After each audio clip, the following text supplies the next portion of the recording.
fun game, and I think a better win than maybe people realize. I think that team's a very dangerous team. They came in 1-3, but they lost to Valpo at home, at Wake, and at South Florida. But yet they're a scary team. We're lucky to get Powers in foul trouble early because he really makes them go. And on top of it, I thought it was a great win because Rob didn't play well. And, even though he got his 1,000th point, he had 7 turnovers and just seemed a little sluggish. Jeremiah with his assists, 7 assists, 2 turnovers, and then Cotton 4 of 8 from 3-point line. I thought Loesch and Rodney did a good job coming off the bench. The freshman, Jalen's 10 rebounds, and then Cannon, played his probably best game so far. He had a very good game against Fresno State, but I think this was better. So just proud of the team. It was a great test for us, and I hope will give us some confidence as we grow with this inexperienced group. You mentioned holding Powers or getting Powers into foul trouble. You held them 22 points below their season average. Was he the focus of your defensive game plan? No, the penetration was the focus. They're very good at getting in the paint, and he's the key to that. He's the main guy.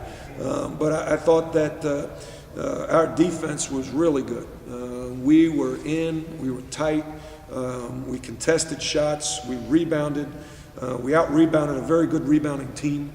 I thought forcing 12 turnovers.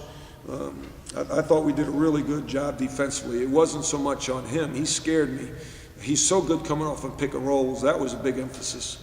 But we started our defense inside the 3-point line, so he didn't really have a lot of room to come off on a pick and roll. You mentioned that Rob didn't have his best game, and you had a 9-point lead. And with the things that you've said early in this season about all your new guys having to learn to play together, learn to win, was it maybe almost good for your team to have to fight off a rally from a team like this in the second half? Yeah, no question. Fresno State, we were up 9 with 4:30 to go, we lost. We turned around and beat Pine Bluff in the same situation. And then to come back and, we didn't build on the lead, but we won. And to do it with a guy like Cannon on the floor and making foul shots. We were 10 of 11 in the second half from the foul line. And made big foul shots, and I thought showed pretty good poise at times. We made some mistakes. I made some mistakes.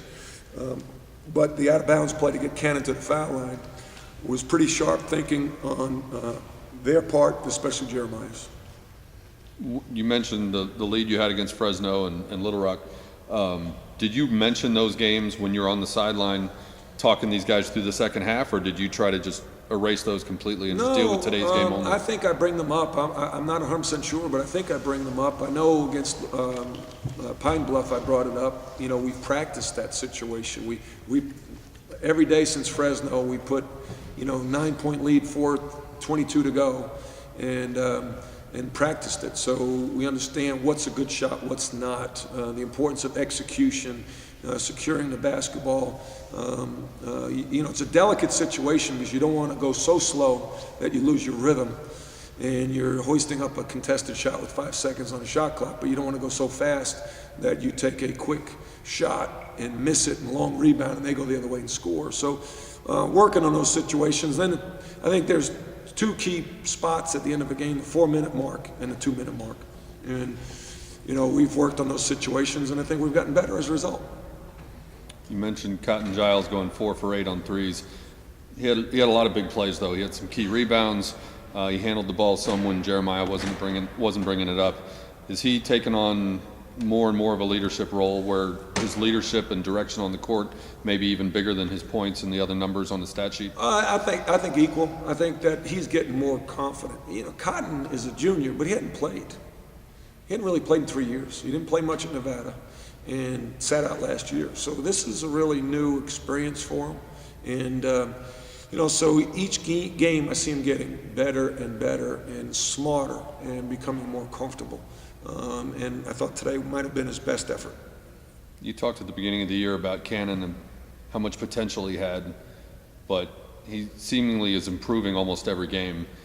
Is his acceleration and development going faster than you expected? No, I'd like it to go faster. He was great against Fresno, and then he wasn't as sharp in a couple other games. I think he was really good the second half of ORU. Cannon's one of those young men that has a lot of ability, and you can't want it more than he does, although at times I feel like I do.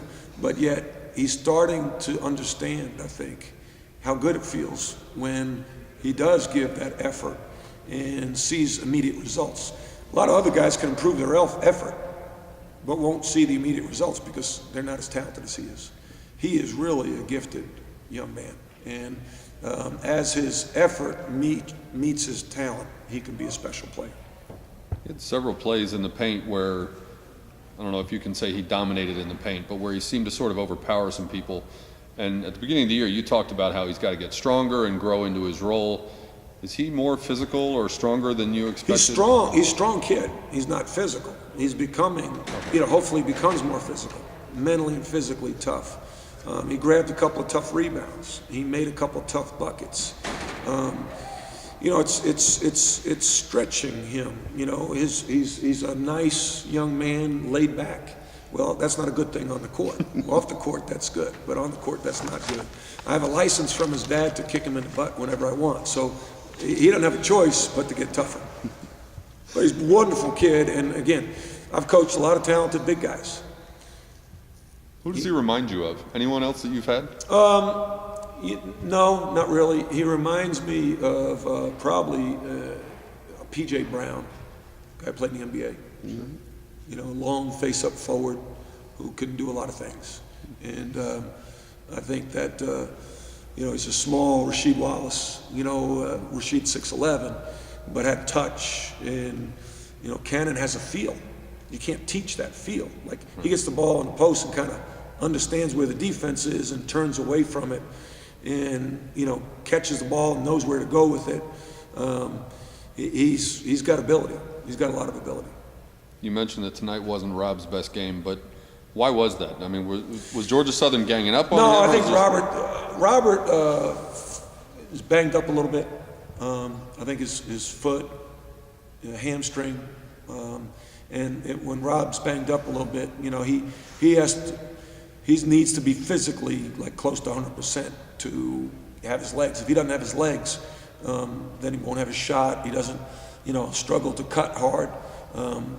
He spun a couple times, turned the ball over.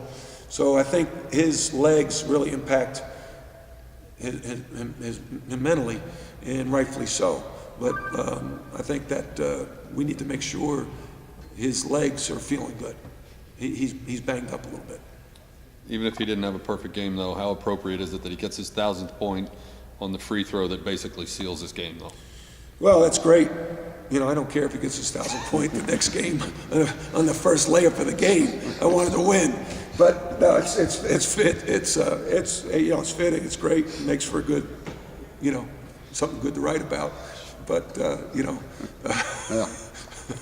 If it was his 998th point, I hope he'd make the foul shot. All right. That's good. Thanks.